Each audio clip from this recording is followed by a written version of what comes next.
Señor, buen Dios y buen Padre que estás en el alto cielo, solo podemos agradecerte porque tú, Señor, nos das la vida, nos das la salud. Tú nos diste a conocer esta verdad y día a día vemos que estamos ya en un nuevo Santo Sábado, en el cual gozosos podemos estar aquí, invocando tu nombre, alabándote como Dios creador de todo. Señor, te rogamos en primer lugar que tu Espíritu esté aquí con nosotros. Él tome posesión de nuestras mentes y nos ayude, Señor, para que podamos comprender las palabras que tú en esta mañana vas a decirnos.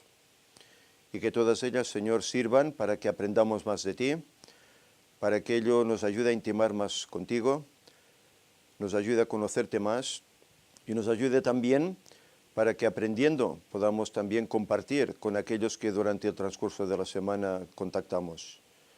Señor, te rogamos tu bendición con todos aquellos grupos, iglesias que alrededor de este mundo se reúnen para alabar tu nombre. Que esa paz tuya quede en todos ellos, en todos nosotros. Que hagamos tu voluntad en ese tu día santo, un anticipo de lo que será la eternidad. Ayúdanos, Señor, a prepararnos para ser aceptados por ti. Y cuando vengas, poder estar en pie, esperándote para ir contigo por siempre jamás. Que tu paz, Señor, quede con nosotros, perdónanos nuestras muchas deficiencias y ayúdanos en lo sucesivo a mejorar, a llegar a esta santificación que necesitamos para estar ante tu presencia. Todo ello, Señor, te lo imploramos en nombre de Jesús. Amén.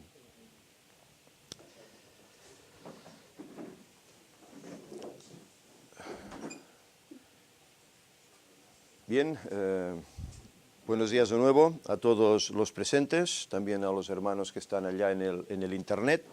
Hoy vamos a tener pues un nuevo repaso de la tercera lección que tenemos en esta semana. Yo diría que el tema de hoy es apasionante, porque nos habla de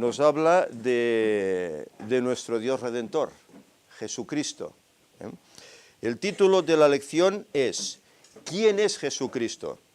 Esta es una buena pregunta. Si la hacemos en la calle, vamos a oír cantidad de respuestas varias sobre quién es Jesucristo. Algunos dirán, bueno, es un mito inventado, ¿no? Algo que sale en la Biblia. Otros dirán, bueno, fue un gran hombre. Otros dirán, bueno, pues sí, se anticipó a su tiempo, fue un rebelde en su momento, ¿no? Pero hubo alguien que la lección nos muestra que recibió esta pregunta y la contestó con las palabras claves. Tú eres el Cristo, el Hijo del Dios viviente. Y esto, para el ser humano, es la culminación de quién es Jesús. Sin Jesús no serviría de nada que estuviésemos aquí, ni que tuviésemos la Biblia, ni que la estudiásemos día a día, ni que predicásemos a la gente, no serviría de nada. ¿Por qué? Porque estaríamos perdidos. Jesús vino a salvarnos, a redimirnos, y por eso es necesario saber quién es y conocerle plenamente. El pasaje inicial que nos muestra la lección se encuentra en el libro de Lucas, que es el libro que estamos estudiando en este trimestre, Lucas capítulo 9, versículo 20, y él les dijo, ¿vosotros quién decís que soy? Entonces respondió Pedro, aquel discípulo valiente, lanzado, no se cortaba por nada, ¿verdad? Dijo, el Cristo de Dios. Fue la respuesta en esta ocasión, en este evangelio que da Pedro. En otros pasajes, en otros evangelios, parece que otra respuesta un poco más alargada. Tú eres el Cristo, el Hijo del Dios viviente. Añade. Aquí se dice que la gente puede admirar las obras de Jesús, honrar su palabra, exaltar su paciencia, abogar por su no violencia. Jesús hablaba, ¿verdad?, de amar a vuestros enemigos, etcétera, etcétera. Aclamar su firmeza, alabar su abnegación y quedarse sin habla por el cruel final de su vida. Uno piensa cuando lee los evangelios, ¿verdad? Piensa, ¿cómo es posible que un hombre tan digno, tan especial, que hizo esas cosas portentosas por sus semejantes, porque fijaros, él obra milagros a ciegos, a cojos, a endemoniados, a todos ellos los ayuda, nunca los milagros son para su favor, siempre son para los demás, ¿eh? Pero en cambio, cuando leemos los evangelios, sea el que sea, de los 4, al final de ellos, ¿qué encontramos? Que Cristo muere en una cruz. Y uno piensa, caramba, ¿cómo es posible, no? Un hombre así, tan perfecto, tan dado a los demás, ¿cómo es posible que acabe de esta manera? Pero claro, tenemos que saber que él venía a eso. Él no vino aquí como vino Moisés, como vino Elías, como vino tantos otros profetas del Antiguo Testamento. Él vino aquí con una misión: salvar al hombre, recobrar aquello que se había perdido. Y esta era su misión. Y esa misión estaba escrita ya en el Antiguo Testamento, cómo él acabaría padeciendo en una cruz. ¿Os acordáis de aquellas palabras que tuvo con Nicodemo? Así como Moisés levantó la serpiente en el desierto, es necesario que el Hijo del Hombre sea también levantado. Y Nicodemo comprendió estas palabras, que no sabía lo que querían decir, cuando vio a Jesús en la cruz. Pero de él ya se estaba hablando a través de las Escrituras.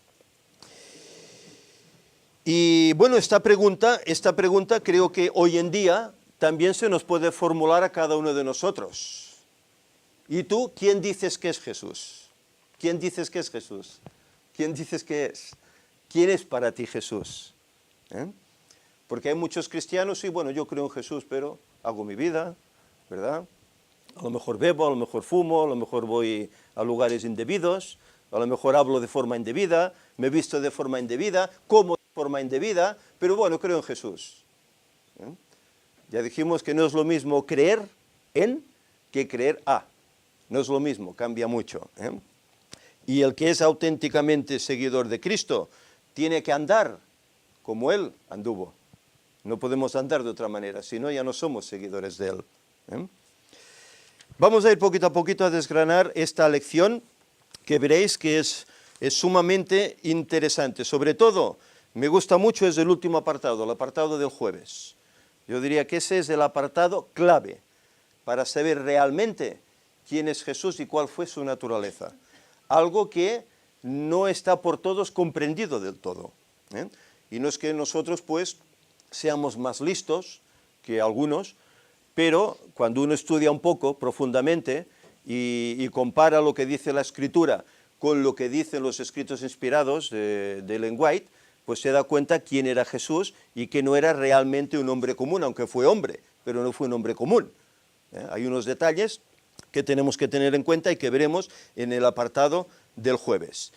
Aquí nos encontramos que Jesús está principiando su ministerio y la Escritura nos dice que Él llegó hasta su ciudad de residencia. Porque recordemos, cuando cumplió los 30 años, Él abandona su casa y se va al encuentro de un profeta para ser bautizado, Juan Bautista, ¿verdad? A partir de ahí, Él tiene 40 días en el desierto, en el cual está ayunando, y al final de esos días el diablo quiere tentarle, quiere hacerle perder la batalla que viene aquí a librar, pero no puede. Cristo sale vencedor. Los ángeles vienen y la atienden, y luego Él comienza un ministerio. Hay evangelios que nos hablan de que fue a Caná y que allí pues celebró un casamiento en el cual pues hizo aquel milagro del vino, ¿verdad? El agua en vino, etc. Y hay aquí un pasaje que me gustaría que leyésemos, Juan 3, porque nos menciona antes de ir a Nazaret, lo que Él estaba haciendo antes de ir a Nazaret. Juan 3, aquí nos habla del versículo 19, pero yo leería el 18 incluso. Dice, el que cree en Él no es condenado,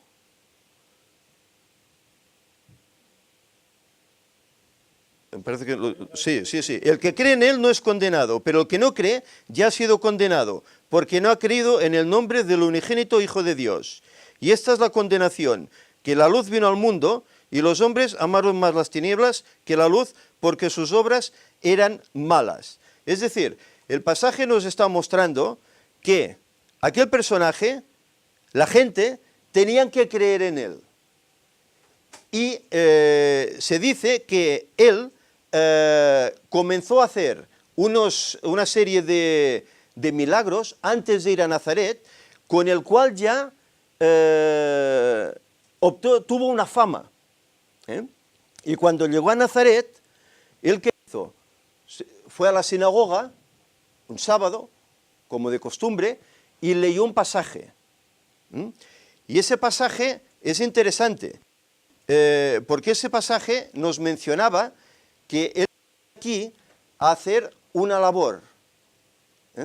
Venía a predicar buenas nuevas.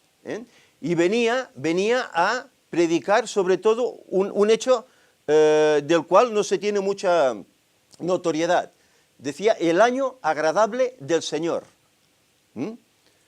Claro, el año agradable del Señor, claro, uno lee esto y dice, bueno, ¿a qué se está refiriendo el pasaje? Que estaba predicando que Jesús venía aquí, pero bueno, Jesús vino aquí y no estuvo un año, estuvo 3 y medio trabajando por la gente. Claro, entonces, ¿qué quiere decir el pasaje? Que Jesús estuvo aquí, quiere decir que, bueno, el año agradable quiere decir la etapa de Jesús, o tal vez eso quiere decir algo más, porque, ¿sabéis? Habrá un día en que el Señor tendrá su día especial, el día de Jehová que habla la Biblia. Y un día, que será un año en concreto, que será el año agradable del Señor, porque dice que será el jubileo de la tierra. Será cuando ya la historia del pecado habrá concluido y nos llevará con Él para estar en primer lugar en el cielo durante 1000 años y para posteriormente poder estar viviendo aquí en la tierra ya reformada, recreada por toda la eternidad. Ese será el año agradable del Señor, cosa que a veces no se entiende bien. Y se entiende el año agradable del Señor como, bueno, el ministerio que Jesús hizo en la tierra. Eso es una parte, pero tiene un doble significado. Porque el significado de todo lo que Jesús vino a hacer tenía su reflejo en el futuro, en los frutos que él iba a cosechar después de toda su labor acá, los frutos que iba a cosechar cuando volviese. No dice que se meterá la hoz, que la tierra será segada y que él recogerá los frutos y se los llevará, aquellos que estarán en pie ante él. Pues este es el año agradable del Señor. Aquí encontramos también un detalle. ¿Os habéis fijado? Juan, que fue el precursor, aquel que preparó el camino de Jesús, ¿qué ocurre con él? En un momento de su vida, cuando Jesús ya comienza su ministerio, es capturado y es encarcelado. Y él está en la cárcel. Y estando en la cárcel, él se hace algunas preguntas. Caramba, Señor, ¿cómo es que yo, que estoy haciendo tu voluntad, tengo que padecer así? Tengo que estar ahora librado de la libertad, sin poder disfrutar de la libertad. Y a él le surgen dudas, a tal punto que manda a sus discípulos para que vayan a ver a Jesús y le digan, ¿eres tú el que estábamos esperando o aún tenemos que esperar a otro? Fijaros hasta dónde llega. Y Juan tuvo un ministerio importante. Él mismo, cuando vio por primera vez a Jesús que se acercaba para ser bautizado, ¿qué palabras dice acerca de Jesús? ¿Lo recordáis? He aquí el Cordero de Dios.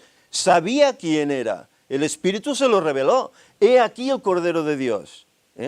Pero cuando está en penuria, allá en la cárcel, la duda lo invade. ¿Eres tú o esperaremos a otro? ¿Y Jesús qué hace? ¿Le da una respuesta verbal a los discípulos? Dice, mirad los ciegos ven, los cojos son sanados, los leprosos son limpiados. Llevarle esa respuesta a Juan, y Juan entonces no duda. Y cuando su momento llega, porque sabemos cómo es decapitado, pues muere con esa paz, sabiendo que él ha hecho lo que tenía que hacer, venía a preparar el camino, pero tal como él dijo, es necesario que él crezca y que yo mengüe. Y así fue, ¿verdad?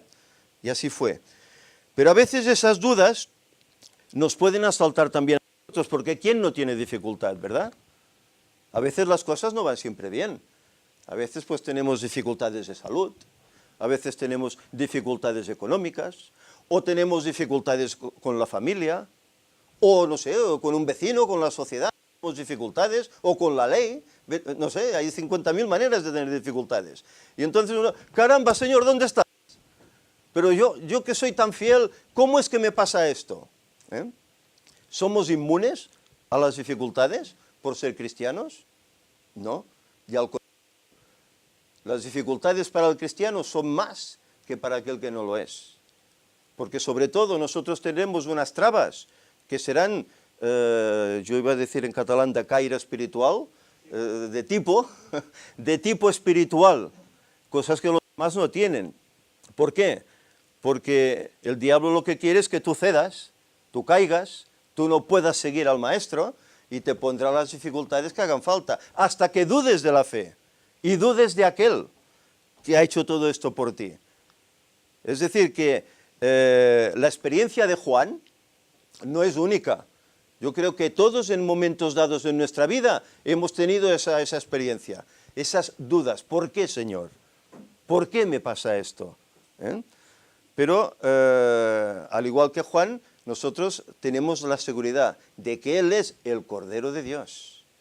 Y que gracias a eso que Él nos enseñó a hacer, que es la oración, podemos tener ese vínculo con Él. La oración y el estudio de su palabra. Gracias a esto podemos tener ese vínculo. Y a pesar de las dificultades, pensar que podemos continuar adelante, porque Él nos echará una mano. Dice el pasaje que el Señor da juntamente con la prueba, ¿el qué? También da la salida. No nos deja ahí en la prueba, ahí en el pozo. ¿Os acordáis de Jeremías? Fue puesto en un pozo. Pero se quedó allí, ¿no? Fue sacado, fue librado. Pues a nosotros nos ocurrirá exactamente lo mismo. Sí. Que hablábamos de las dudas de Juan. Su padre también dudó, y no por dificultad.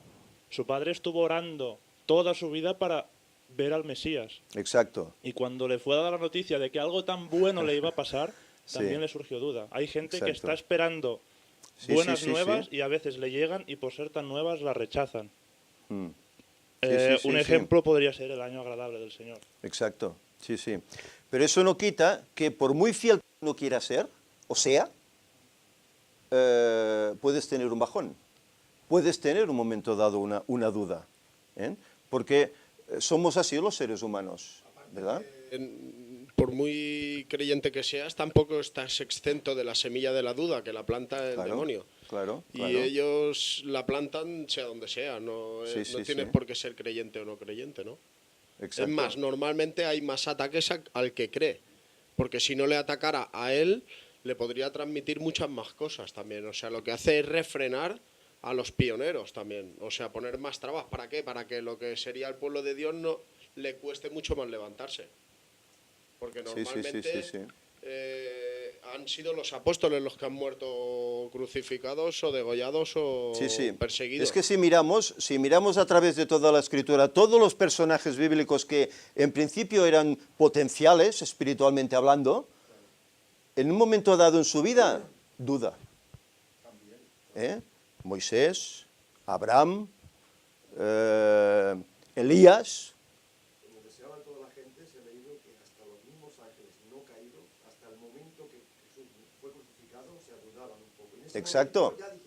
Exacto.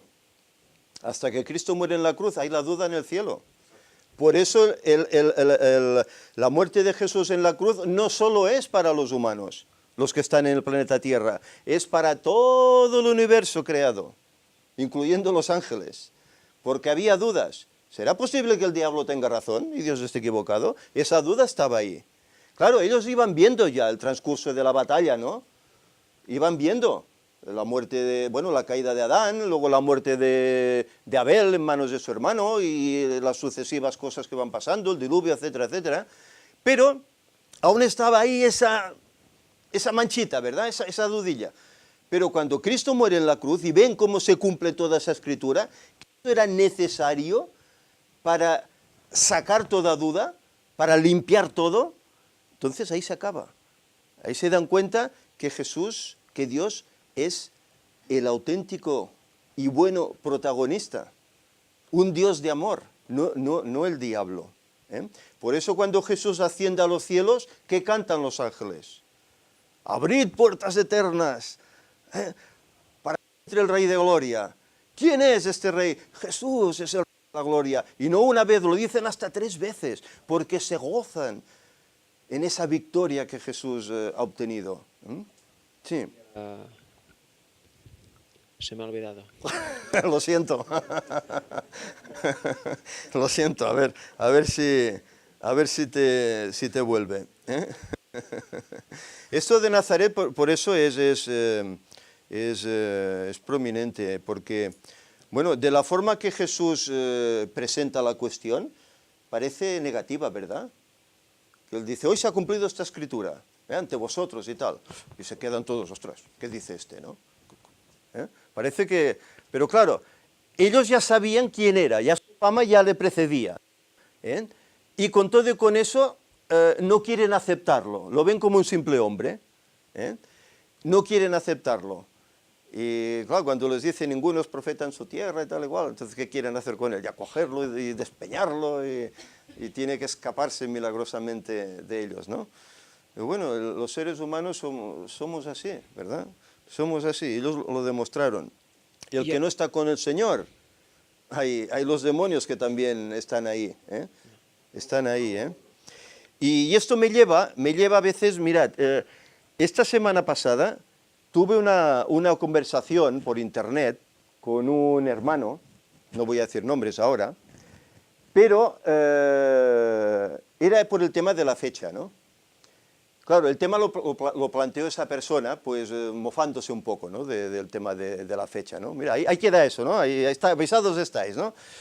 Y claro, no tuve más remedio que intervenir, decir, oye, pues en vez de reírte, pues oye, investiga por ti mismo, Y bueno, ahí salió pues un debate tal y cual, pero uno cuando estaba ahí debatiendo se va dando cuenta que hay un espíritu que no es espíritu de Dios. Y uno piensa, hasta aquí, no sigas más, no sigas más. Tuve el privilegio de tener una conversación con un hermano que también me ayudó a abrir un poco los ojos y me dijo, detente, porque el diablo es muy astuto.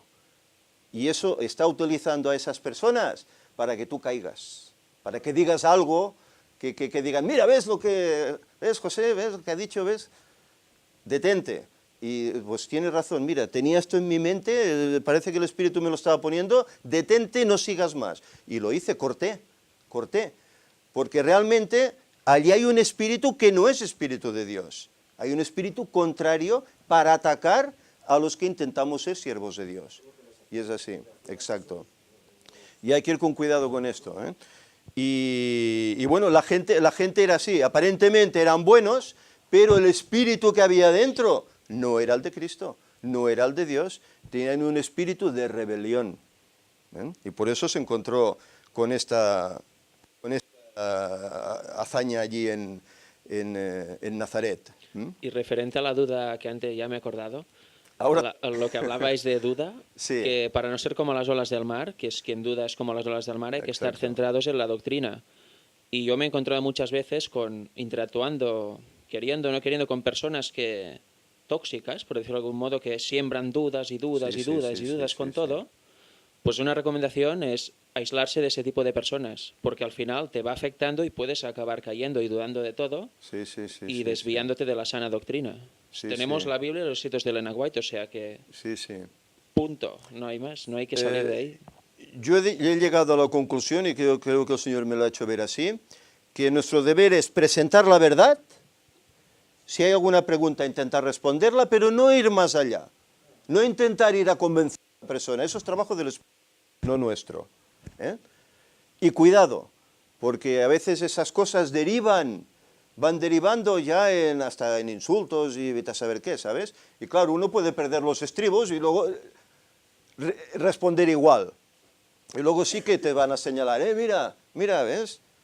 Es que decía que era tan bueno y... Por eso hay que ir con mucho cuidado, porque el diablo es astuto y sabe la forma de entrarnos para intentar hacernos caer. Seguimos con la escuela sabática. En el apartado del lunes nos habla acerca del Hijo de Dios. Bueno, Hijo de Dios es la segunda persona de la deidad, ¿verdad? Se habla del Padre, el Hijo de Dios, y el Espíritu Santo. Es la segunda persona de la deidad. Claro, hay muchos pues que tampoco lo ven así, ¿no? Y hay muchos pues que derivan todo esto en algo más grave, por así decir, y dicen que bueno, es que Jesús pues fue en un momento dado, fue engendrado por el Padre, que no es eterno exactamente como es el Padre. No sé si lo habéis oído, pero hay gente pues que piensa esto, ¿no? Que solo hay un Dios, porque si no la Biblia se contradeciría. Solo hay un Dios que es Dios Padre, y luego el resto, pues es un Dios que fue engendrado por el Padre, por así decir, como creado por Él, que sale de Él, pero que no tiene las mismas características que tiene Dios Padre. Y este título, Hijo de Dios, va mucho más allá, porque Hijo de Dios identifica a aquel que es exactamente como Dios. No al que es menor o distinto, no, al que es exactamente como Dios. Y eso es interesante tenerlo en cuenta. ¿Querías comentar algo? Sí, que en muchas partes de la Biblia vemos que Dios en sus relatos pone ejemplos humanos para que nosotros podamos entenderlo, ¿no? Exacto. Entonces, así como se hace esto o lo otro para que nuestra mente pueda entenderlo. Pero que las cosas no son literales y que hay muchas de las cosas que han pasado en el cielo que no somos capaces de entender. Entonces, Sí, por ejemplo, esto del Hijo, enseguida nosotros lo trasladamos a lo que nosotros entendemos como hijo. Lo que nosotros conocemos, claro. El Hijo es engendrado por tal, y a lo mejor la palabra engendrado no es tal cual nosotros la tenemos aquí. Entonces, claro, a mucha gente le puede costar entender, claro, si no tiene una madre, cómo lo engendró y tal. Pero la idea que nos tiene que quedar, porque él la menciona muchas veces cuando le preguntan que él es Dios, si me han visto a mí, han visto a mi Padre, dice él. Ajá, entonces, claro. Lo que como hijo representa es la esencia del Padre, ¿verdad? Entonces, para trasladarlo aquí, generalmente el hijo tiene las características, o muchas de las características del Padre, o a veces incluso siguen hasta las mismas profesiones, ¿no? Sí, entonces, sí. tenemos que tomarlo como aquello que representa y representó en la tierra lo que es Dios. Por eso es difícil entender que son la misma cosa, pero en dos partes, ¿no? Sí. Es lo que en nuestra mente se nos hace difícil entender. Es lógico, claro. A lo que nosotros entendemos literal como hijo aquí en la tierra, ¿no? Hay muchas cosas muchas cosas que para tratar de explicarnos a nosotros, toma ejemplos terrenales, ¿no? Exacto. Por eso a mucha gente le cuesta. ¿Cómo son uno, son dos, o cómo lo va a engendrar solo? Uno es primero, otro después. Sí. Tenemos que tomarlo más general. Y en realidad lo que tenemos que quedarnos es con la esencia de lo que Dios representa, claro, ¿no? En una manera o en la otra. Sí, hubo un momento en que Jesús es engendrado como hombre, y es cuando nace como un bebé, es engendrado. Y entonces él se somete a la autoridad del Padre, para depender de él, para recibir esa fuerza espiritual que le ayude en esa batalla que viene a librar y poder vencer. Es entonces cuando es engendrado, pero no anteriormente, porque Él y el Padre y el Espíritu Santo, los tres, no tienen ni origen, es que no lo tienen el origen, por lo tanto, ni final tampoco. Por lo tanto, los tres son Dios, es un solo Dios. Pasa que es un concepto que, claro, que mucha gente no entiende. ¿Por qué? Porque nosotros tenemos el razonamiento humano. Nosotros vemos que uno es uno. Claro, la Escritura te habla que uno son tres. Claro, el concepto no nos cuadra. Ya hemos tenido en días pasados pues algunos temas al respecto, acerca de la deidad, la Trinidad, etcétera, etcétera. Y incluso citas que Ellen White ofrece, incluso pasajes bíblicos que nos hablan de los tres personajes, aunque muchos digan que son textos que se han añadido, etcétera, etcétera, pero es así, en la Escritura el mismo Pablo hace muchas veces la salutación del Padre y el Hijo y el Espíritu Santo, cierra muchas cartas así, Pero el ser humano, como a veces no queremos conocer a Dios, sino que queremos dudar de Dios, pues claro, es que Dios no puede ser, dice la Escritura, es uno, ¿no? Hay un ejemplo que es muy sencillo, pero muy gráfico, que me gusta mucho, que Sí. es el del agua, ¿no? Alguien una vez me dijo, el agua tiene tres estados, ¿no? Exacto. Puede ser sólido, líquido o gas. Exacto. ¿Verdad? Y son tres cosas, pero en realidad su esencia es la misma, ¿no? Exacto. Es H2O. Me gusta este Sí, ejemplo sí. porque es bastante- Sí, esto, recuerdo al hermano Humberto Fierro que habló acerca de esto, ¿no? De ese concepto paralelo al agua. También Dios utiliza también un poco el ejemplo del matrimonio. Ya no sois dos, sino solo uno, ¿no? Ajá. Y está un poco el ejemplo del matrimonio como refiriéndose a que cuando uno vive, o sea, cuando hay dos personas que viven como siendo una, pues Sí. una sabe lo que piensa la otra, sabe lo que ha hecho, sabe dónde está, sabe dónde ha ido, Sí, sabe, sí, sabe, sí. sabe incluso sin verlo que ha estado ahí antes porque lo nota, ¿no? Sí. Y eso en un matrimonio, las personas que están casadas, yo no, por ejemplo, pero lo veo, ¿no? O si has convivido en pareja, lo sabes. Porque hay Sí, cosas sí. que se saben, ¿no? ¿Por qué? Porque hay esa conexión. Entonces Dios, imagínate, ¿no? Si en un matrimonio ya hay esa conexión, pues Dios tiene que tener una conexión brutal, que nosotros como razonamiento humano, en la conexión humana ya erramos, ¿cómo vamos a entender la conexión que hay entre Dios? Sí, ¿no? sí. Mira, O sea, hay una cita, yo he mucho traído una más- cita, como os he comentado antes, que la dejamos para luego, pero hay otras citas muy interesantes de Ellen White acerca de esto, en los cuales ella dice, ahora no recuerdo dónde se encuentra, pero la podía traer otro momento, en los cuales dice que hubo un consejo en el cielo entre los tres personajes y los tres se pusieron de acuerdo en quién iba a ser uno, quién iba a ser el que vendría aquí y quién iba a ser el tercero que le ayudaría, etcétera, etcétera. Hubo un acuerdo entre ellos. Darse pues una, no sé, como diría yo, una especie de títulos, por así decir, ¿no? Uno sería el Dios Padre, el otro sería el Dios Hijo y el otro sería el Dios Espíritu Santo. Ellen White dice que hubo ese consejo, en los cuales determinaron ese orden, por así decir, pero que no deja que los tres son uno.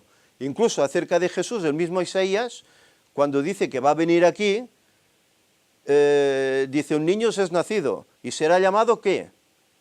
Padre Eterno. Le llama Padre Eterno. A Jesús le está llamando Padre Eterno. Lo identifica, lo hace paralelo a Dios el Padre. Por lo tanto, no podemos decir, no, es que Jesús era menor, como muchas veces te encuentras dialogando con unos con otros. No, es que claro, es que Jesús no es lo mismo. Que Dios solo hay uno que es Dios Padre, luego Jesús. No, cuidado. Jesús es igual que Dios el Padre, igual que Dios el Espíritu Santo.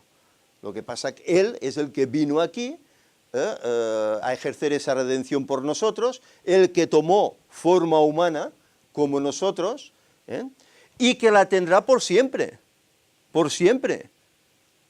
porque nosotros cuando le conozcamos, le veremos como una persona con señales en las manos, con señales en el costado y en los pies. Lo tendrá por siempre, conservará esa naturaleza, que la Escritura nos dice que Dios es luz, pero Jesús ha dejado esa luz, por así decir, para conservar un cuerpo, glorioso, pero un cuerpo. ¿Alguna cosa más que añadir a este respecto? Vamos adelante.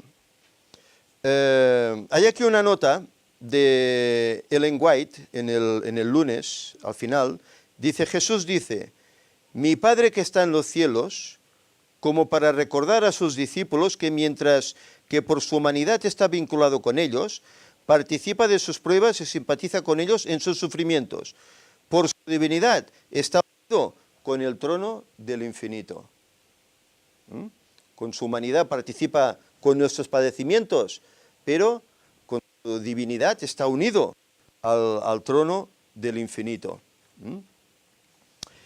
Y llegamos al siguiente apartado. Hijo del hombre. Hijo del hombre. Esto es interesante, este apartado. ¿Sabéis este detalle? Se menciona gran cantidad de veces en los evangelios, este título, Hijo del hombre.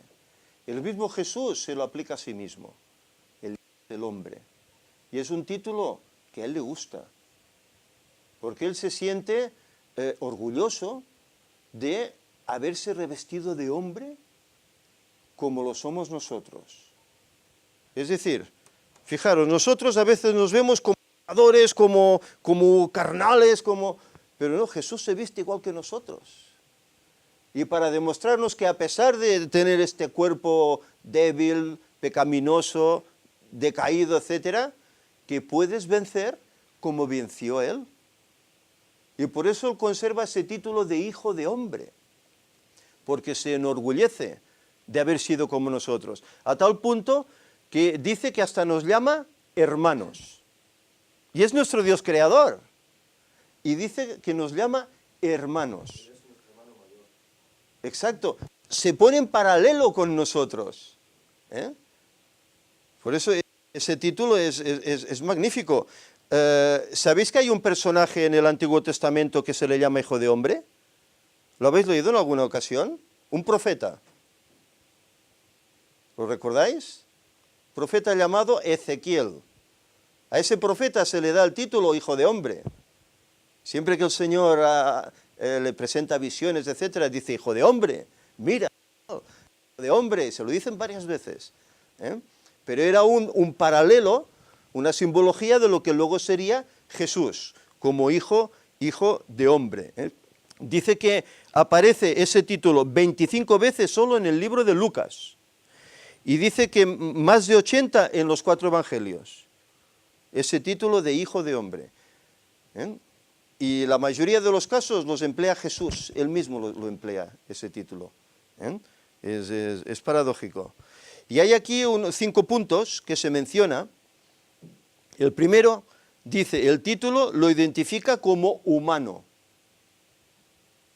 Hijo de hombre, es decir, ha nacido como nosotros, no nació como nosotros, nació de una mujer igual que nosotros, aunque no exactamente con las mismas características, ¿verdad? Segundo, dice que Lucas lo usa para afirmar la naturaleza y la divinidad de Cristo. Los dos conceptos, naturaleza y divinidad. Señor del cielo, etcétera, etcétera, creador, etcétera. Tercero, para realizar su misión redentora ordenada antes de la fundación del mundo. Antes, ya. Exacto. Ya ese acuerdo que hubo, yo vendré, daré mi vida por ellos, me revestiré como ellos, viviré como ellos, padeceré como ellos, para darles ejemplo de cómo se puede vencer, y al final lograré esa redención. Cuarto, dice, nota el cuadro completo del sufrimiento del Mesías en Lucas. Dice, su conocimiento previo de la cruz. Y hay aquí diferentes profecías que se dan, la traición, su muerte, su función como mediador ante el Padre, etcétera, etcétera. Y por último lugar, Lucas ve al Hijo del Hombre en términos de los últimos días, como aquel que retorna a la tierra para recompensar a sus santos y para concluir la gran controversia. Es decir, Él lo hace todo. Dios Padre le da esa potestad. En principio nos crea, pero no solo eso, sino que interviene aquí con nosotros, viene aquí a redimirnos y finalmente viene a buscarnos para darnos eternidad. Dios Padre le da toda esa potestad al Hijo. Es tremendo. ¿eh? Y sabéis, hay un pasaje aquí que es interesante, porque muchos dicen, bueno, cuando Cristo venga, ¿vendrá solo? ¿Cómo vendrá? Lucas 9:26, fijaros qué dice Lucas 9:26.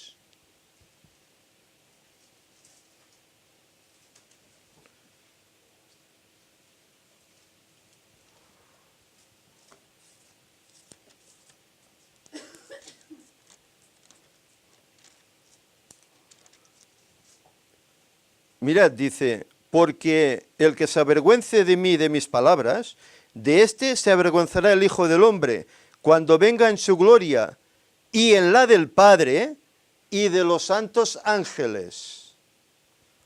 Por eso dice Apocalipsis que hubo silencio en el cielo por media hora. ¿Por qué? Porque el cielo queda vacío.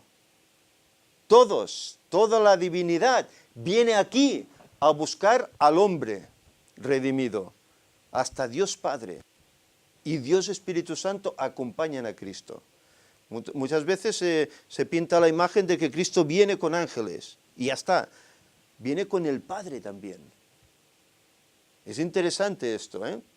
Es la culminación de toda esta historia de pecado y todos quieren participar en esa culminación. ¿Por qué? Porque ahí comienza todo.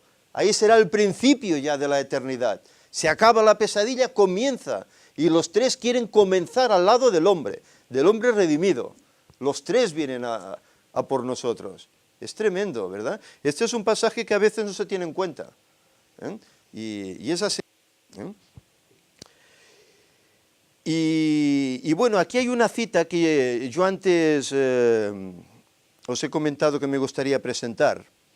Porque, ¿sabéis? En cuanto a esto de la naturaleza de Cristo, hay quien dice que, bueno, que Jesús, pues sí, que vino como hombre, que fue exactamente igual que nosotros, ¿eh? Que tuvo nuestras mismas debilidades, tuvo nuestras mismas tendencias, ¿eh? Pero cuidado, Elena White denota que hay una diferencia. Nosotros hemos nacido de hombre y de mujer, ¿eh? ¿Recordáis cómo era la sangre de Cristo que encontró Ron Wyatt? Tenía 24 cromosomas, no 46 como la nuestra, ¿eh? Tenía 23 de la madre y uno que era la semilla que el Señor puso allá para que naciera.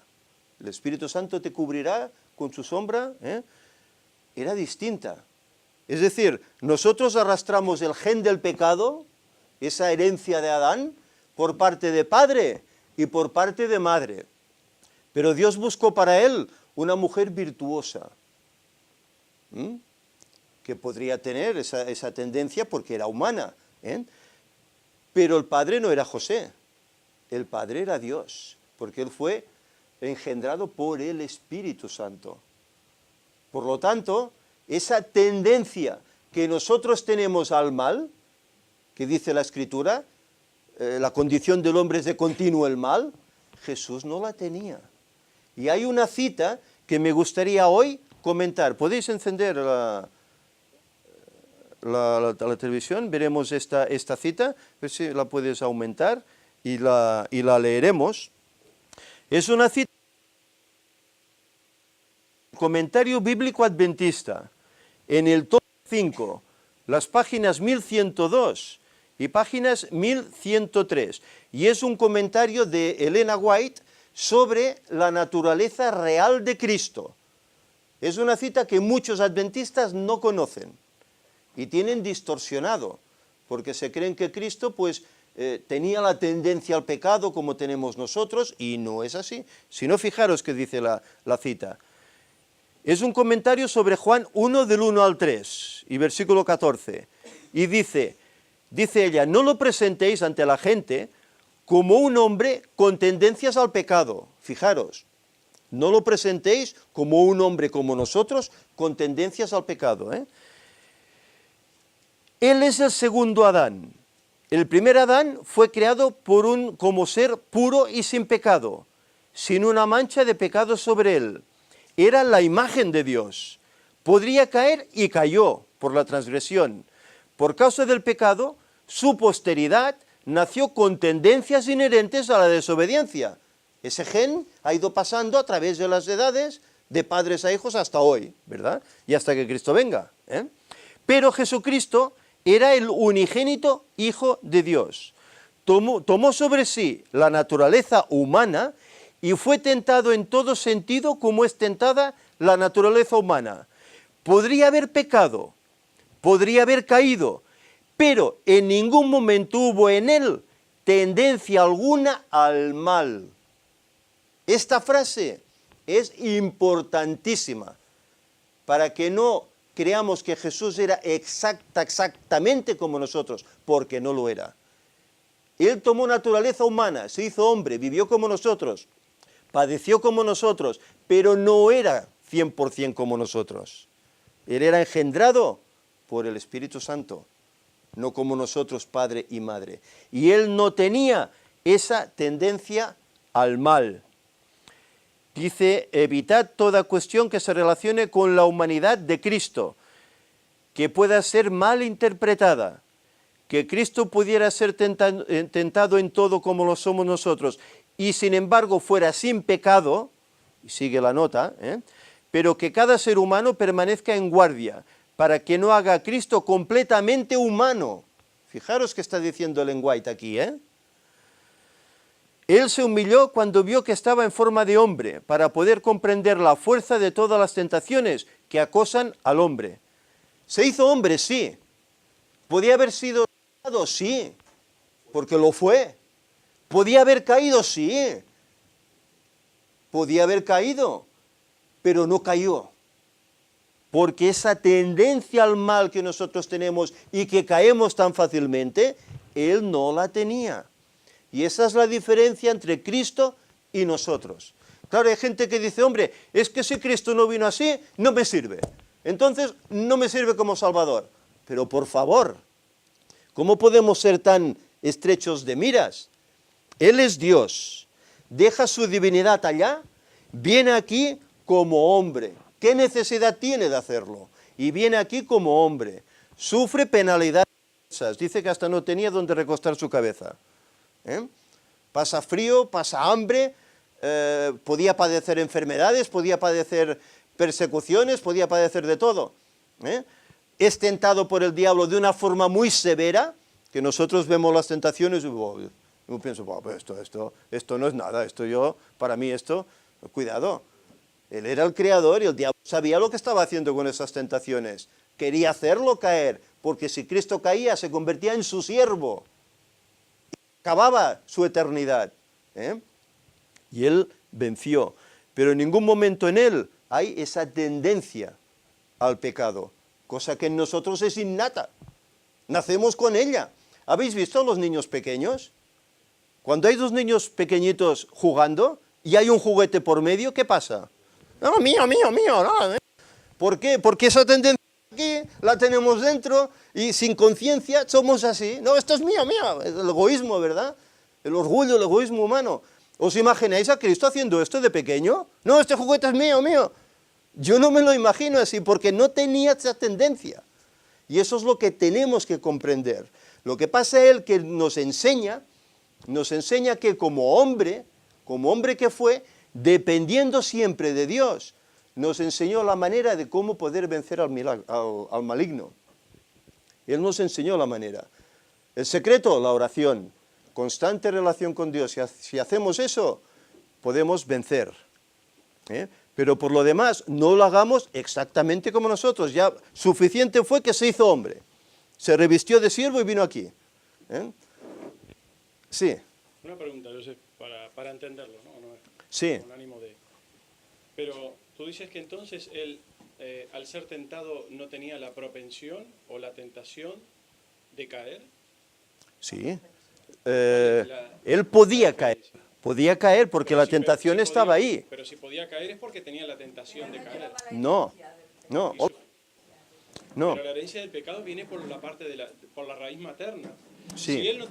Si él no tuviera la tentación de caer, entonces el diablo ¿para qué lo tentó? Si el diablo lo tentó, es porque él sabía que podía, si cabe la posibilidad de que hubiera caído, es porque él en algún momento tenía la tentación de caer. Por eso él dice que fue tentado y padeció siendo tentado. Si uno padece siendo tentado, es porque existe la tentación. Claro, bueno, y él las tuvo, las tentaciones. Claro. No solo las 3 tentaciones en el desierto, sino que luego tiene tentaciones por medio de los escribas, de los fariseos, de los sacerdotes, pero no tuvo la tendencia al mal. Claro, pero... Claro. Adán no tenía la tendencia al mal, él fue creado puro, fue creado por Dios, fue creado puro. No, ni uno ni otro no tenían esa tendencia al mal. Cayeron porque, bueno, fueron engañados y cayeron, pero él no fue engañado porque él sabía quién era, sabía lo que venía aquí, sabía lo que se jugaba. Y era tal esa relación con el Padre que eso le daba la fuerza. Ahora, ¿podía haber caído? Claro que podía haber caído. Cuando él le dice al diablo, haz que estas piedras se conviertan en el pan, y con el hambre que tendría después de 40 días, también podía haber hecho el milagro. Pero él sabía que si hacía ese milagro se estaba sometiendo a la voluntad del diablo, y no podía hacerlo. Venció a eso. Él como Dios ya sabía que iba a vencer, porque era Dios. O sea, podría haber caído, pero... A ver, se jugaba mucho. Él sabía que se jugaba mucho. ¿Por qué el sudor de sangre en el Getsemaní? Claro, padeció como hombre, pero venció. Claro. ¿Por qué todo ese sudor de sangre? Porque sabía lo que se jugaba. Él ahí estaba siendo tentado. ¿Por qué tienes que ir a la cruz? Deja eso. ¿Por qué tienes que morir por ellos? Déjalo.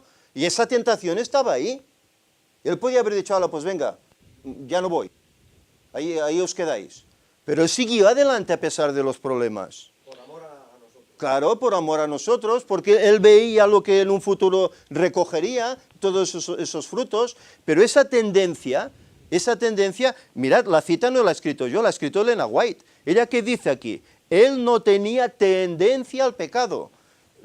La podemos repetir 1000 veces, dirá siempre lo mismo. Él no tenía la tendencia al pecado. Somos nosotros los que decimos que él tenía tendencia. Pero Elena White dice, no tenía tendencia al pecado. Era distinto a nosotros. Se vistió como hombre, pero no tenía esa tendencia porque estaba engendrado del Espíritu Santo. ¿Nosotros hemos nacido engendrados del Espíritu Santo? No. Y tenemos esa tendencia. Él no la tenía, esa tendencia. Es que no tenía tendencia al pecado porque simplemente nunca pecó y no nació como todos nosotros. No tenía el gen del pecado dentro. Claro. Pero lo que sí que tenía, y aquí hay la confusión de muchos, es la carga de casi 4000 años de pecado. Claro. Y eso se ve en el físico, en la mente. Estaba como los hombres de aquella época. Cuando Cristo viene no mide 4 metros como medía Adán. No. Adán medía 4 metros y pico, según dice Elena White. Dice que era más del doble que nuestra altura. Él no vino con esa potencia física, mental, como tenían los antediluvianos. Él vino con 4000 años después de la transgresión del pecado. Él vino como un hombre de unos 60 o con su mente más debilitada, etc. Pero con todo y con eso, el vínculo con el Padre era tan estrecho que eso le daba la fuerza, el poder. Y como no tenía esa tendencia, que era quien era, pues no cayó. Y tenemos que recordar una cosa más. Jesús no sabía lo que le esperaba. Le fue revelado por el Espíritu Santo a medida que estudiaba. Exacto. Que eso tenemos que tenerlo claro. O sea, cuando llegó él no sabía nada. Él era como hombre, sabía el plan antes de venir, pero cuando llegó se lo olvidó. Claro, era un hombre. Y le fue recordado por el Espíritu Santo. El Abuelo lo dice, que él deja su divinidad completamente. Sí. Y todo lo que sabe es porque el Espíritu se lo revela. Incluso los milagros no los hace él.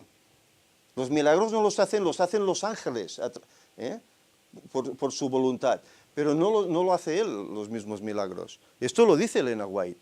Pero porque el cuerpo físico está tan contaminado que quizá el Espíritu Santo no puede obrar a través de ese cuerpo.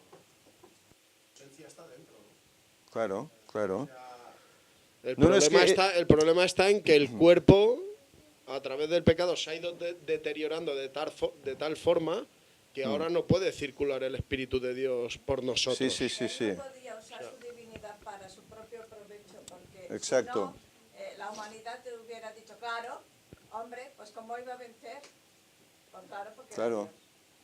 Bueno, pero él Claro. también viniendo aquí y demostró que dentro de un cuerpo deteriorado o ya, o sea, Sí, sí, con mucha carga de pecado, que se puede vencer. aún y así, Claro. él a través del Espíritu Santo lo venció en la perfección. Claro, se O puede, sea, se puede vencer. la esencia Claro. de Dios estaba en ese cuerpo, pero al igual el cuerpo Además, no estaba preparado como para... ¿Cuántas veces nos he hablado en películas que si Jesús se casó, que si tuvo hijos y tal y cual, porque que si María Magdalena, que si eran amantes? ¿Cuántas veces nos ha dicho estas cosas, tantas aberraciones? Bueno, Jesús no tenía esa necesidad. ¿Podía haberlo hecho? Pues posiblemente, pero ya la Escritura decía que no dejaría herencia, que no saldría herencia de él. Es decir, que quiere decir que no se casaría, no tendría progenitores, ¿no? Pero eso no quita, pues que claro, a ver, la atracción entre hombre y mujer es evidente, ¿verdad? Claro, entre hombre y mujer normal, ¿no? Claro, como dice el Señor, ¿no? Pero bueno, él no veía a las mujeres de esta forma. Él las veía como personas que podían ser candidatas a la salvación y al cielo, pero no las veía como esas posibles amantes, cosa que en el cine se nos pinta y tal y cual, ¿no? Porque esa tendencia que él tenía era distinta a la que nosotros tenemos. Nosotros vemos una mujer hermosa y la mente ya empieza a correr, ¿verdad? Él no tenía eso, es distinto que nosotros. Y en cuanto a esto, pues es lo mismo. Esta cita es muy clara, y es una cita que ya digo, es muy desconocida por muchos, pero yo diría que es una de las citas claves para entender realmente la naturaleza de Cristo, que a pesar de que sí, que vino como hombre, igual que nosotros, y sufrió las mismas penalidades, porque la Escritura lo dice, pero fijaros, Hebreos dice semejante a nosotros, dice. Semejante no es igual, es parecido, pero no es igual. Hay que tener en cuenta estos detalles. Habrá que ir terminando, ¿no? Si no, no nos va a dar tiempo. Bien, de hecho este era el meollo de la cuestión de la escuela sabática, ¿no? La lección nos sigue hablando acerca del Cristo, el Cristo de Dios, que es esta contestación que dio Pedro: tú eres el Cristo, el Hijo del Dios viviente, tú eres el Dios que ha venido aquí a redimirnos. Lo dejó muy claro Pedro con ese empuje que él tenía siempre. Pero hay un apartado que sí que me gustaría comentar, porque yo cuando comenzaba a leer este apartado pensaba, caray, mira, a lo mejor nos van a dar la interpretación al por qué Mateo y Marcos hablan de 6 días y por qué Lucas solo habla de 8. Digo, aquí igual este hombre nos va a dar nada. ¿Os habéis fijado, habéis leído los pasajes? ¿Por qué Mateo habla de 6 días? Jesús cogió a Jacobo, Pedro y Juan y subió al monte y se transfiguró. Marcos dice lo mismo, pero en cambio Lucas dice, como pasados 8 días, ¿por qué? ¿Por qué en un lugar habla de 6 y en el otro habla de 8? Caramba. Esto no me he encontrado en el mundo adventista nadie que lo intente interpretarlo. ¿Y por qué? ¿Es un error al escribir? ¿Qué pasa aquí? Y además los personajes, coge a 3 personajes, Jesús es el cuarto, luego se le aparecen Moisés y Elías, 2 más, que son 6, y cuando están allá hablando, viene una nube y se oye la voz del Padre, este es mi hijo amado, etcétera, etcétera. Caray, 7.000, bueno, no sé, pero ¿por qué Marcos y Mateo hablan de 6 y Lucas habla de 8? Porque a los 6.000, ¿qué pasará? Cristo viene. Después a los 8, ¿qué pasará? El 7, ¿dónde estaremos? Allá, el milenio. Y en el 8, cuando acabe el milenio, ¿qué volverá a pasar?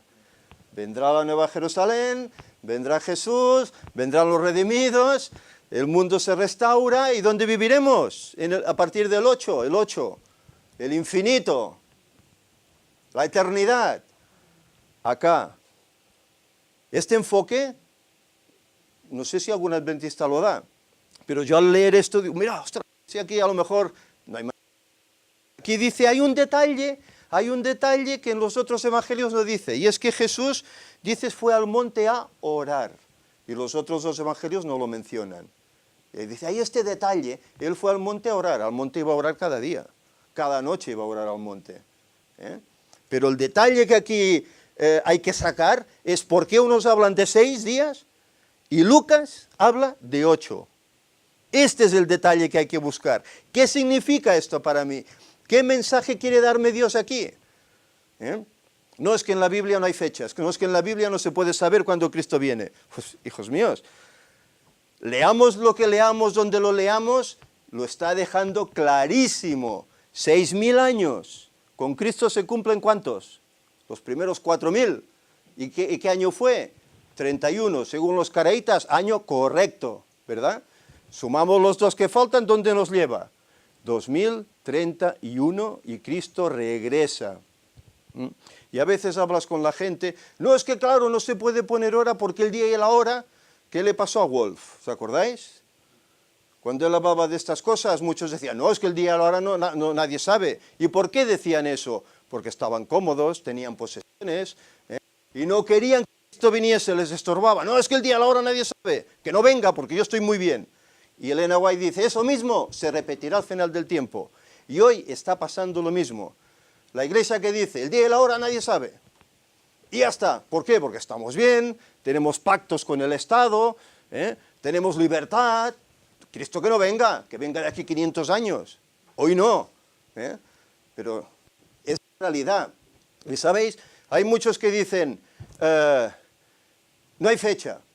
Pero les dice, ¿sabes? Cristo, según la Biblia, vendrá en el 2031. No, vendrá antes, te dicen. Hijo mío, pues entonces ya me estás poniendo fechas y no hay fecha. No, en el 31 no, vendrá antes. ¿Cómo quedamos? Claro. Estudiemos la Biblia con oración, estudiemos el espíritu de profecía con oración y seguramente conoceremos estas verdades que han estado durante un tiempo, pero que a través de los años el Señor ha permitido que se conozcan. Nosotros hemos hablado aquí acerca de un hombre que se llama Humberto Fierro.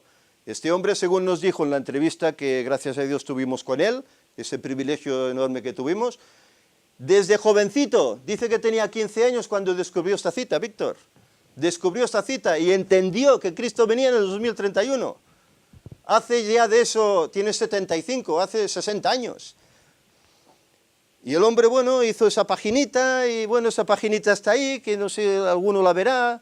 Gracias a Dios, bueno, mira, se me presentó esa página, presenté esos temas y vimos las evidencias clarísimas sobre la edad de Adán, sobre los 4.000 años, sobre los 6.000, sobre cuándo será el regreso de Cristo. Evidencias. Ah, no, pero estáis equivocados.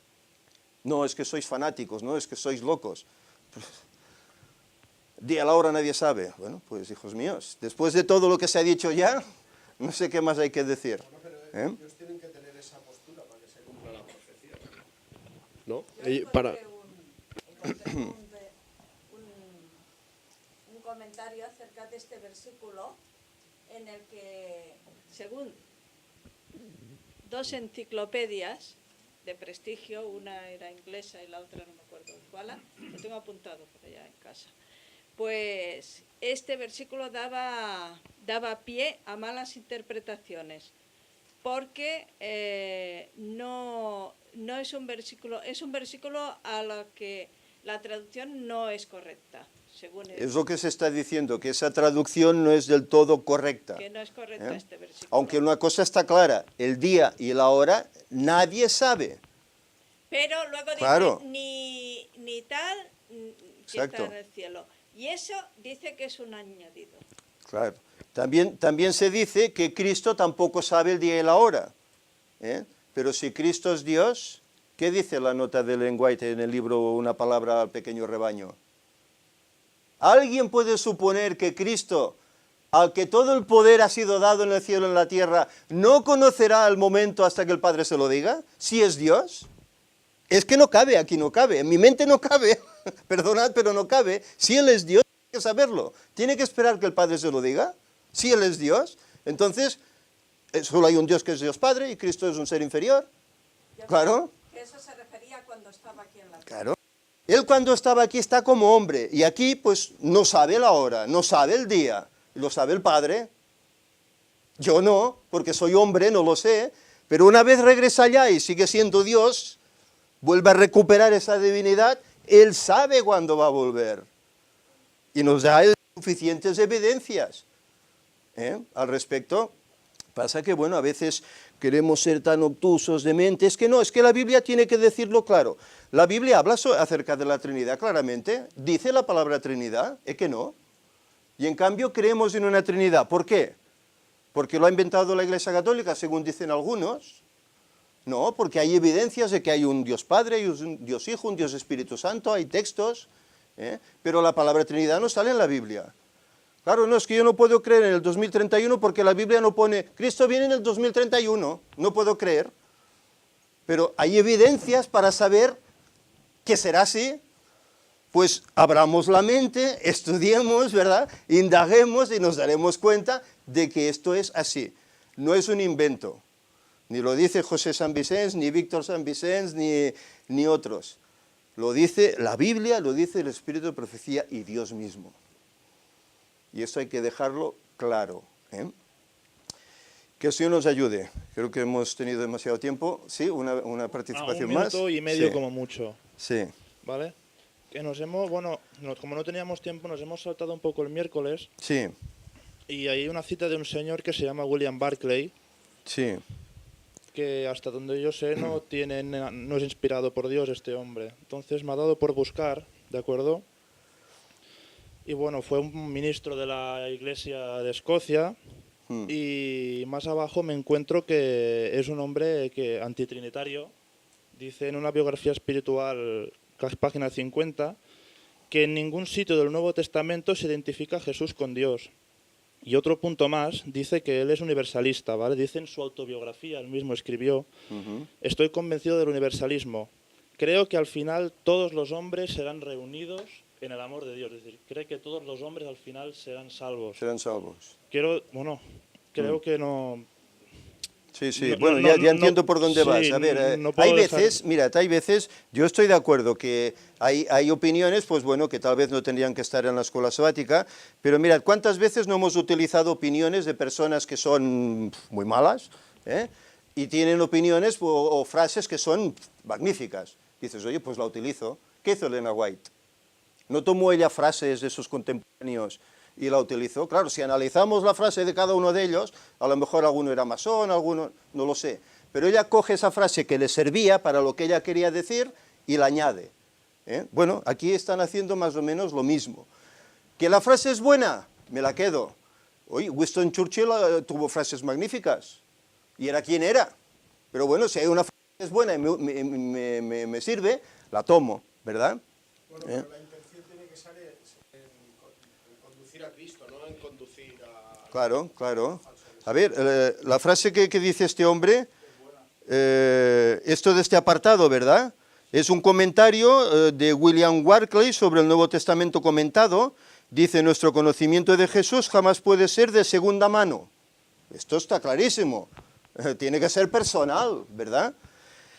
Alguien puede conocer todo lo que se ha dicho acerca de Jesús, puede conocer todas las cristologías concebidas por la mente del hombre, puede ser capaz de brindar un resumen competente de las enseñanzas sobre Jesús que hubiera hecho cada pensador y teólogo del mundo, y sin embargo no ser cristiano. Es correcto, ¿verdad? ¿Cuántos hay, verdad? Siempre consiste en conocer a Jesús. Jesucristo exige un veredicto personal, una opinión personal, No solo le preguntó a Pedro, pregunta a cada hombre, ¿tú qué piensas de mí? Es decir, para mí la frase es buena, a pesar de que el hombre posea lo que sea. La frase es buena y me gusta. Ahora, que podrían poner otra frase pues, de un teólogo de un pensador, de un profeta? Sí, pero creo que a veces hacemos un poco la pelota demasiado... ¿eh? ¿Perdón?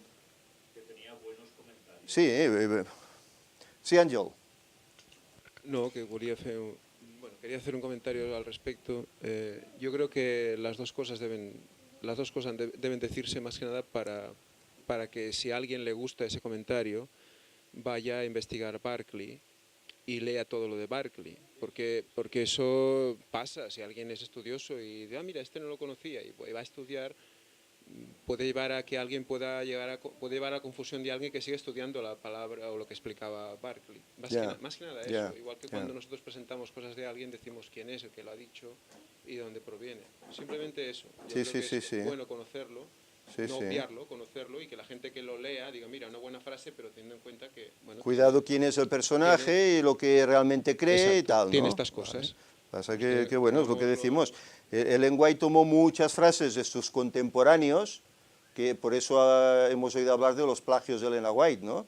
Porque ella añade, sobre todo el conflicto de los siglos, está plagado de comentarios de otros autores que en la época no había el copyright que hay hoy, y era libre hacer eso, tomar fuentes y añadirlas, ¿eh? Hoy, claro, cuando se hace eso tienes que decir la fuente de quién es, de dónde la sacas, etc. Pero Elena White tomó muchas cosas que no eran propias, lo único que servían a la idea que ella quería presentar acerca de la visión que el Señor le había dado, y las utilizó. Claro. Tengamos en cuenta una cosa, Elena White era una profeta de Dios y sabía elegir. Cuidado, porque quizás no sé quién elige los textos y los autores, pero no sé si es profeta de Dios para elegir si ese es bueno o no. A ver, seguro que había muchos más en la época de Elena White que decían las cosas parecidas. Sí. Pero ella sabía elegir. ¿Por qué? Porque veía quién era, quién decía la verdad y quién no decía la verdad. Por lo tanto, también podemos decir sí, lo hacía, pero a ver quién lo hacía, quién lo hace.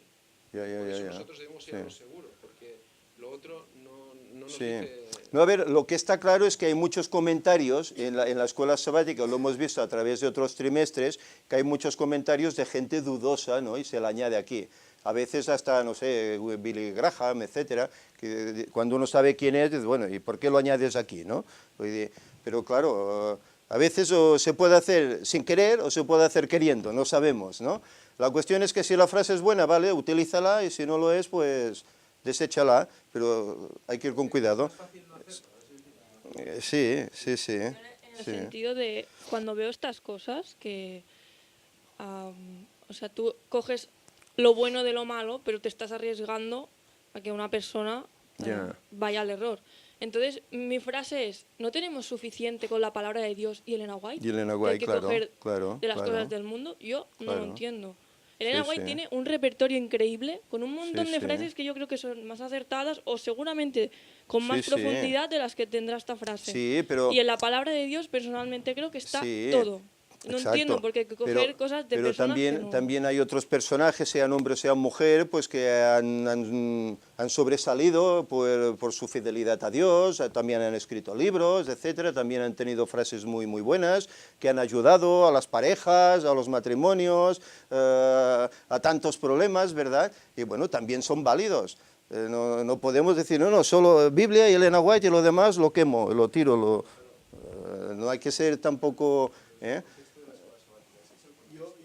Yo conozco personas, por ejemplo, que tienen muy buena intención y que a la hora de leer la Biblia la encuentran muy barroca. Y si leen Ellen White, seguramente que también, que al igual les alimenta más ver dibujos animados de Cristo, pero en la etapa en la que están pasando. O sea, hasta llegar a cierto nivel, pues tendrán que ir forjándose en el camino del Señor. Porque no todo el mundo está preparado, yo el primero, como para abrir la Biblia y que me entre toda la primera.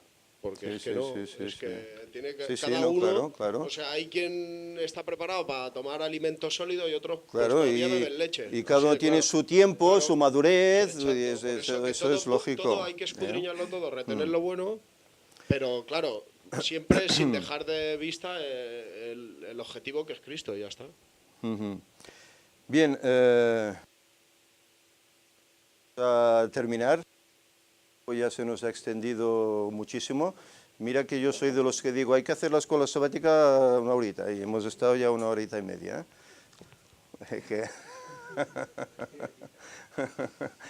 No, y más que nada que bueno, hay otras cosas detrás que nos gustaría escuchar también y luego no habrá tiempo.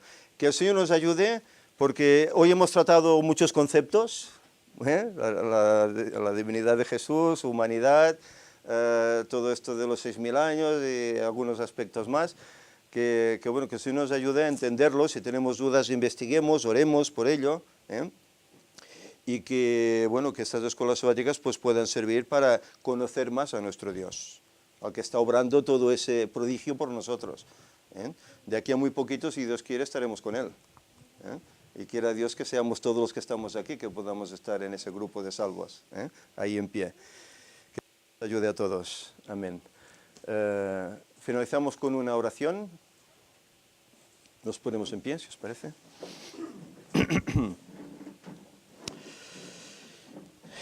Buen Dios y Padre, que estás en el cielo, Señor, te damos gracias por el estudio de tu palabra. Gracias porque la hemos podido compartir aquí con muchedumbre de hermanos. Hoy la sala la tenemos llena. No sé en internet cómo está, pero seguro que también hay muchos hermanos allá conectados. Y esto pues nos da gozo ver cómo tu pueblo va creciendo y cómo todos somos de ese mismo sentir. Y todos tenemos el deseo, Señor, de hacer tu voluntad, de andar conforme a ella, de prepararnos en el camino de la santificación para poder estar un día en pie ante ti. Señor, ayúdanos, pues para que sabemos que también en nuestras mentes se generan a veces dudas, pero ayúdanos, Señor, para que esas dudas se disipen, dudas que el diablo pone, que confiemos en que tú eres un Dios de amor, un Dios de verdad, un Dios que no mientes, que no cambias, que lo que dices se cumple, y tú nos has dado una promesa, que si somos fieles nos darás la salvación. Ayúdanos pues, Señor, a perseverar en ello, no solo por la recompensa, sino porque queremos ver tu rostro, vivir contigo por siempre, y también queremos que juntamente con nosotros, otros muchos que aún no te conocen, puedan también estar. Por eso ayúdanos a ser esos instrumentos en tus manos, que llevemos esas buenas nuevas, incluso a muchos hermanos en la fe, que tampoco no las conocen, que podemos llevarles para que sean muchos los que tengan este mismo sentir y anden conforme a tu voluntad, proclamando estas verdades. Señor, ayuda a tu pueblo, ayúdanos a despertarnos, puesto que de aquí a poco vamos a tener grandes dificultades, sea por leyes dominicales, sea por chips, sea por tantas cosas que el diablo está intentando llevar adelante, pero ayúdanos, Señor, a ser perseverantes, que como Cristo oremos regularmente, tengamos esa unión íntima contigo, para que tú nos des ese poder que necesitamos para vencer al diablo. Quédate con nosotros, Señor, que tu paz nos acompañe hoy y siempre. En nombre de Jesús te lo pedimos. Amén.